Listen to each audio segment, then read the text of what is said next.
Maybe you've heard the saying, no good deed goes unpunished, right? No good deed goes unpunished. Quite a cynical statement. Maybe you agree with it, maybe you don't, maybe you've experienced it in your life, but basically what the statement, the saying means is that your kind actions either go under or unappreciated at all, or get thrown back into your face, maybe, or the recipient of your good deed to them begins to take advantage, take for granted, and expect more and more from you. Do you believe that statement is true? No good deed goes unpunished? Well, it's been written about in songs. It's been titles of movies and been written about in articles and books and been said for many years. Maybe you've been stung by its truth. No good deed goes unpunished. If you have, then you can relate to Esther's cousin Mordecai in our story here this morning. At the end of chapter 2, we didn't get to the end of chapter 2 last week. We find Mordecai sitting at the king's gate at the very end of the chapter, the very last little story, part of the story in chapter 2, where we could find him at the king's gate every day. He's coming, he sits there, he's part of the king's court, or as a high official from the Jews, that he gets a place at the gate, but he's really there mostly to kind of check on Esther. She's been the queen now, and he just wanted to make sure everything's going okay for her. So he's sitting at the gate, and one day while he's sitting there, a couple of the king's officers they're angry with King Xerxes, and they begin to plot an attempt for an assassination. And so as they talk, Mordecai overhears, and he reports to Esther what this plot is all about. She reports it to King Xerxes and gives Mordecai all the credit for it. And there's an investigation, and it is found to be true. These two guys, they were plotting to assassinate King Xerxes. And you would think that the person that unveiled this plot, that prevented the king from being assassinated, you would think a big party would be thrown for him, right? Not Mordecai.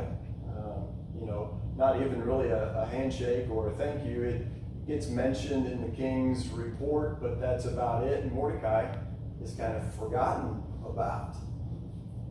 And this is where the plot begins to really thicken in our story in Esther, where we begin to really see no good deed goes unpunished. So look with me at Esther chapter 3, beginning in verse 1. Esther chapter 3, beginning in verse 1. After these events, so after Mordecai had just revealed to the king this plot, King Xerxes honored not Mordecai, but Haman. Haman, son of Hammedatha. Let me back. Hammedatha. Got it. Okay? You guys say that too. Hammedatha. I'm not even sure that's how you pronounce it right. Okay. The Agagite. Haman the Agagite, elevating him and giving him a seat of honor higher than that of all the other nobles. At first glance, you think, at this particular verse, okay, no big deal. So Haman gets elevated. That happens all the time, right? But there are some interesting contrasts that are happening right here in this particular verse that we need to pay attention to, that will help build the tension in the story, help us understand how this author is building the tension and how there is real life tension happening between Haman and Mordecai. First of all, as we'll continue to see as we study on through Esther, the man that is deserving of honor is mostly ignored. And someone who turns out to be most undeserving of honor gets elevated. The second thing we need to kind of notice here is the mentioning of Haman's ancestry. And I know most of you don't like to, think about ancestry unless you go to Ancestry.com, right? And then you find all kinds of history about your family and stories, some undesirable and some desirable. It's pretty interesting sometimes when you go back in your genealogy. But this particular ancestry is important to the story because it compares or contrasts two different ancestries. Haman's ancestry is significant when compared to Mordecai's.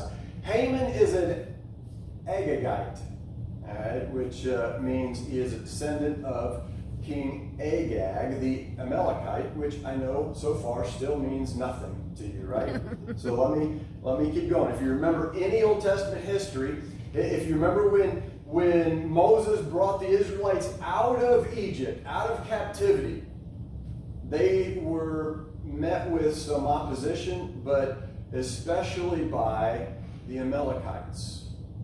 And there is a huge battle that takes place. And this is the story where, if you remember, Moses goes up on a hill and he's carrying the staff of God. And if his hands are raised, Joshua and the army of God, as long as the staff of God is raised, they're winning the battle.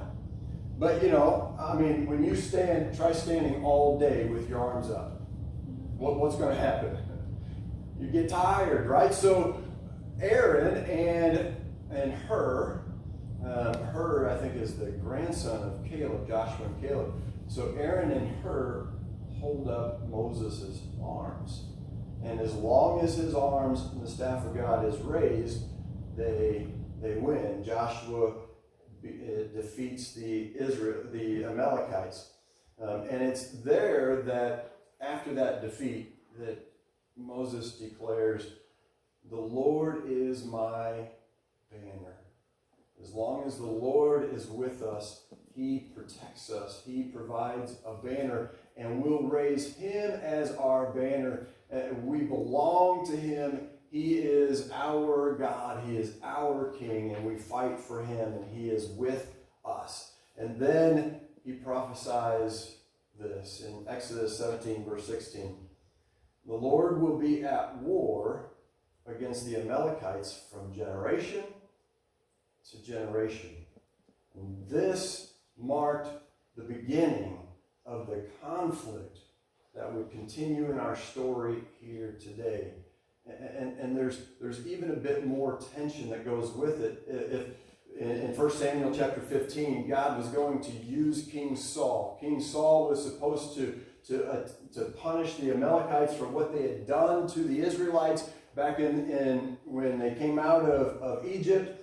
And King Saul defeated King Agag of the Amalekites.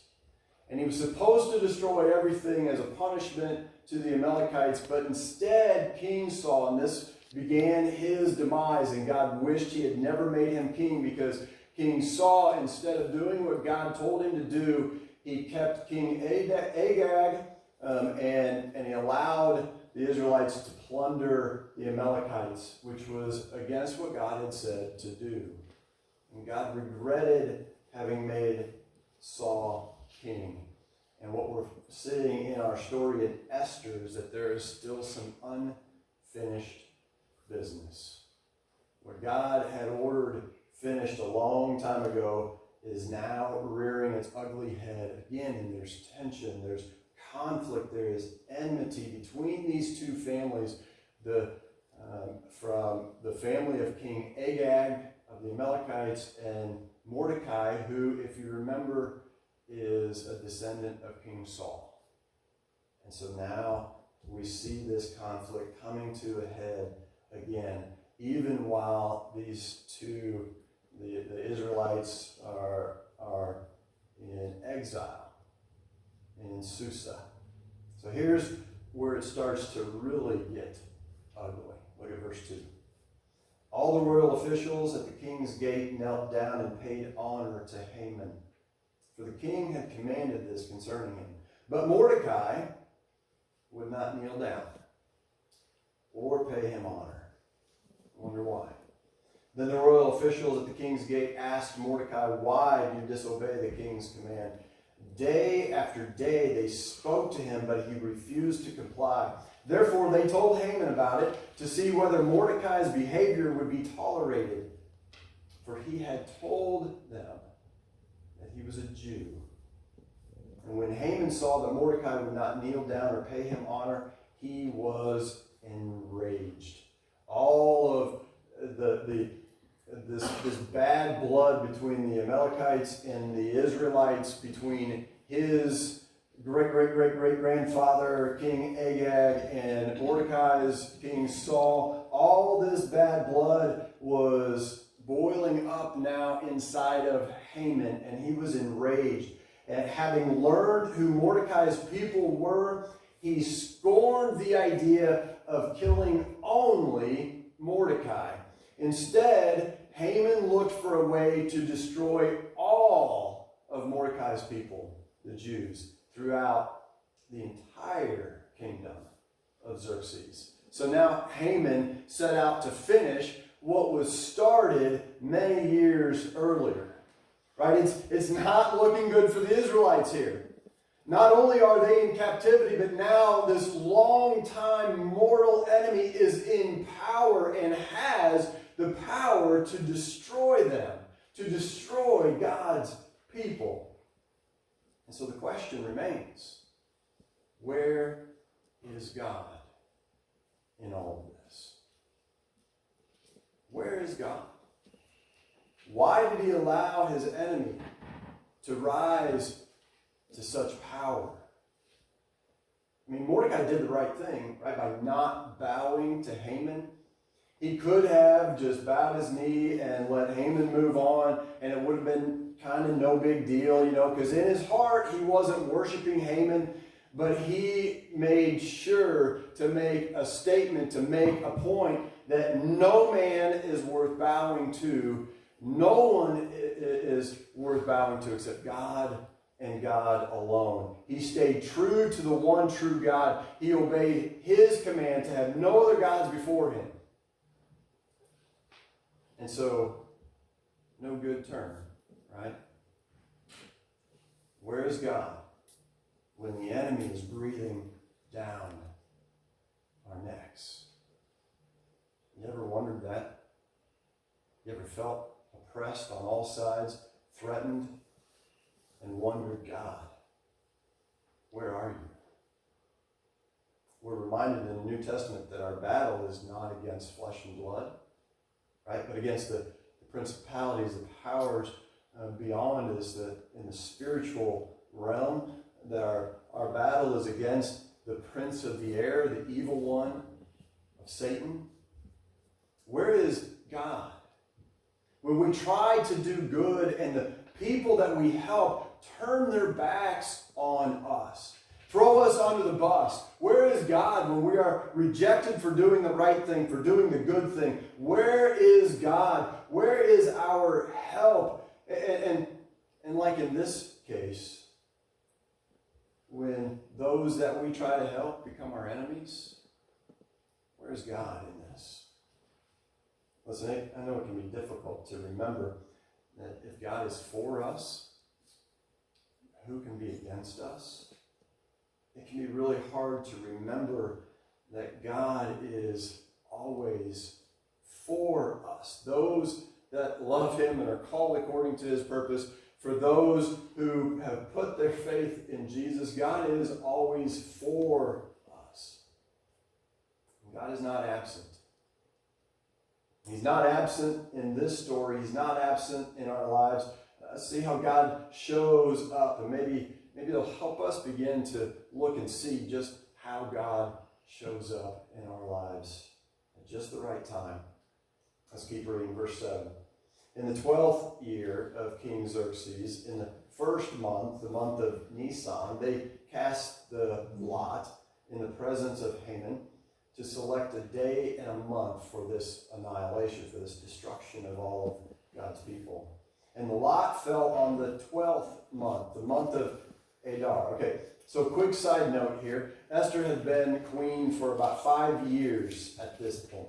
She'd been in She had been in the royal court as the queen for about 5 years. But also note, look, it was the first month that the lot was cast. And so it was pretty common, to casting lots, kind of like rolling the dice, so to speak. So they would sometimes let chance decide when they were going to fulfill a certain decision that they had to make. And so they cast lots, and there was a 12-month period between when they decided to do it and when they would carry out the plan, the plot to kill the Israelites. So you think God isn't in the details here? I mean, think about the time that the Israelites had either to stew about what was coming or to trust that God was with them. They had 12 months to decide, is God coming to our rescue or not? Right? God's in the details here. He's working things out. And spoiler alert, He's going to work it out for them in the end. But it seems to get worse before it gets better. Let's keep reading, verse 8.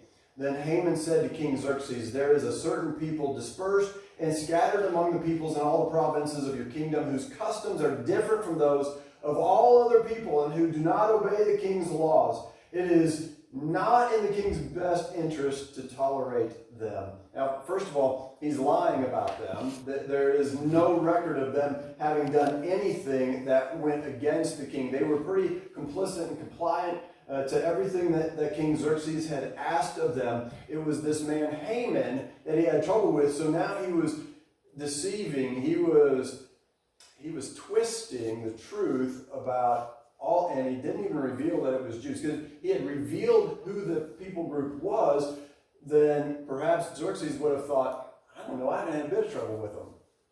But so he is deceptive, and he is determined here to twist the truth so that Xerxes will just follow through without asking too many questions.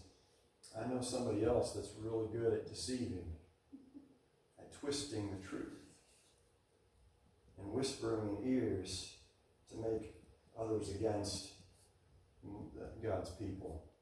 So he says, if it pleases the king, let a decree be issued to destroy them, and I will put 10,000 talents of silver into the royal treasury for the men who carry out this business.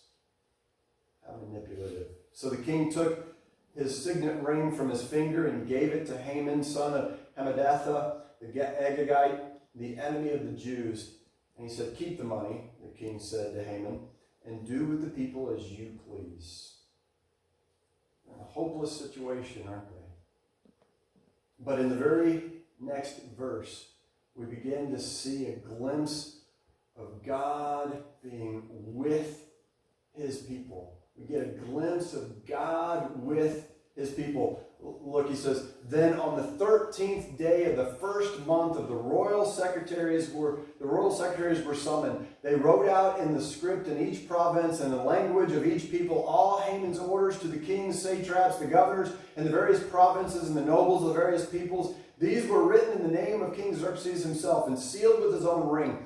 Dispatches were sent by the couriers to all the king's provinces with the order to destroy, kill, and annihilate all the Jews, young and old, women and little children, on a single day, the 13th day of the 12th month, the month of Adar, and to plunder their goods. A copy of the text of the edict was to be issued as law in every province and made known to the people of every nationality so they would be ready for that day. Spurred on by the king's command, the couriers went out, and the edict was issued in the citadel of Susa. The king and Haman, they sat down to drink. They were pretty pleased with themselves, but the city of Susa was bewildered. Wait a minute, where is God in this? Where do we see God in all of this? It goes back to the day that the edict was written and sent out. That day was the 13th day of that first month.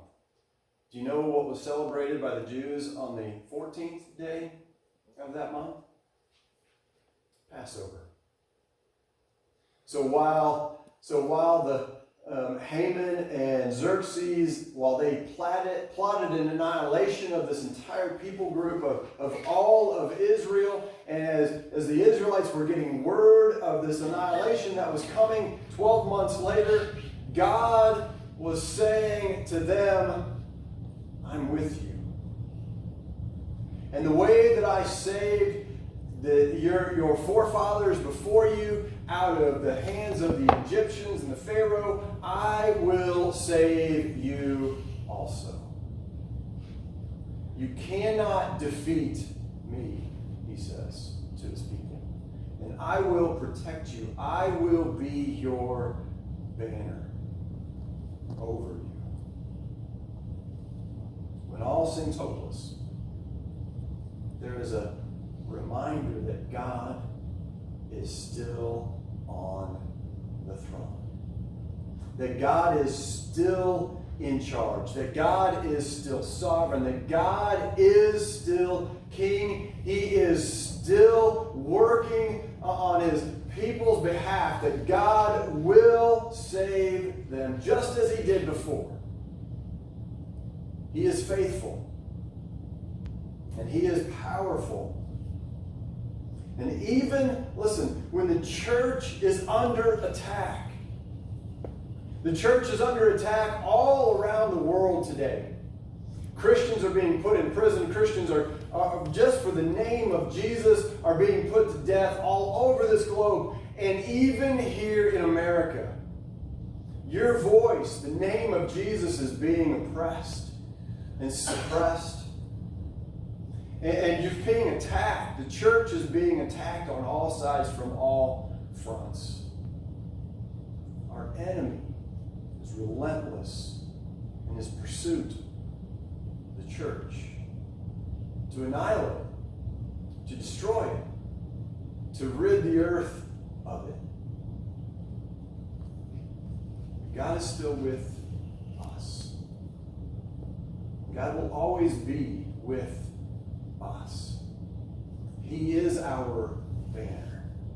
And he is always working to protect his church, his people. You belong to him. Who can be against you if God is for you? We have to remember this world is not our home. This world should not be welcoming to us. We are foreigners. We are aliens. We are strangers here. If the world is welcoming to us, we have to wonder, do we look a little too much like the world? Are they a little confused about who we are and to whom we belong? Because we do not belong to this world. We do not belong to the prince of this world. This world belongs to Satan. And if you belong to this world, you don't belong to the kingdom of God.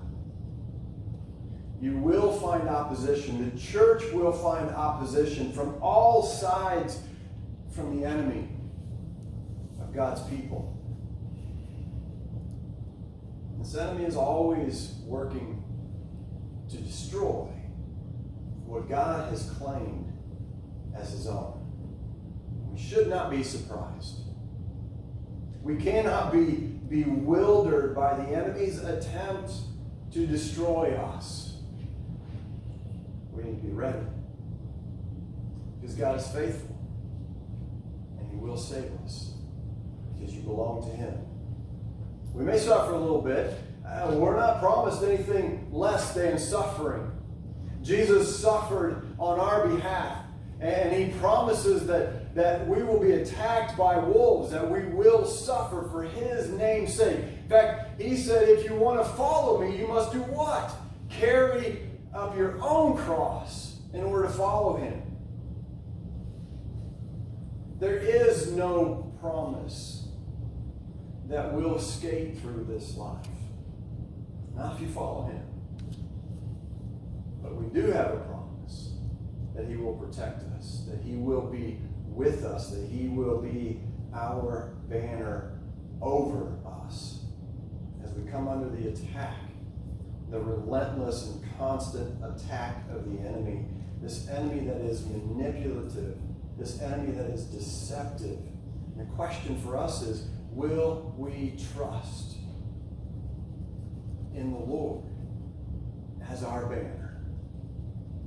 Will we stand on his side? Will we trust that even when hope seems lost and we don't understand what he's doing, we can't see him at work, will we look for the little glimpses of, oh yeah, there he is.